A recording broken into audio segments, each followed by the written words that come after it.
Marit up sa inyo mga kuys. Ayan, papunta tayo ng WeMove ngayon mga kuys para magpa-activate ng account. So meron na namang bagong platform ng mga delivery mga kuys. So pupunta na tayo ngayon. Malapit lang naman to sa atin mga kuys. Mga nasa 30 minutes lang din yung naging biyahe natin. At medyo malapit na din tayo ngayon. Sa mga nagbabalak pumunta mga kuys, dito lang yan sa may Pablo Campo, Makati City.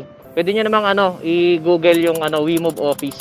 Lalabas naman yun sa Google mga kuys. Kaya hindi na rin kayo maliligaw. Katulad ko ito, gumagamit lang din ako ng Google. So 2.5 kilometers na lang mga kuys, nandoon na tayo. Nandito na tayo mga kuys. Hanapin na lang natin. Ito sigurong building na to. Ayun, meron nga mga dito. Mga Lalamove. Dito nga, ayun may mga Lalamove dito mga nag-a-apply. Yun, panigurado dito yun. Tayo. Marami tayong makakasabay dito mga kuys Dami, halos lahat Lalamove yun nandito. Dami Ito pa sa gilid natin. Sisilipatan na sila or additional up lang.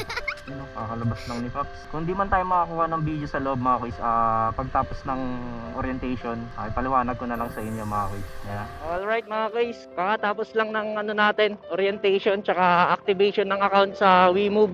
So ito, uwi na tayo. Bali, idugtong ko na lang dito mga kuys kung paano yung naging process or kung ano yung pinag-usapan sa orientation. So i-share ko sa inyo yung konti lang, pero mas maganda kung umattend talaga kayo sa orientation. Bali, pagdating nyo dito sa office ng WeMove, punta lang kayo sa second floor. Tapos pag-akyat nyo sa second floor, mismong kanan, nandoon yung office nila. Pero bago yun mga kuys, pagpasok nyo naman, merong mag-a-assist sa inyo. Tapos merong ibibigay sa inyo na papel na pipill upan nyo lang yun.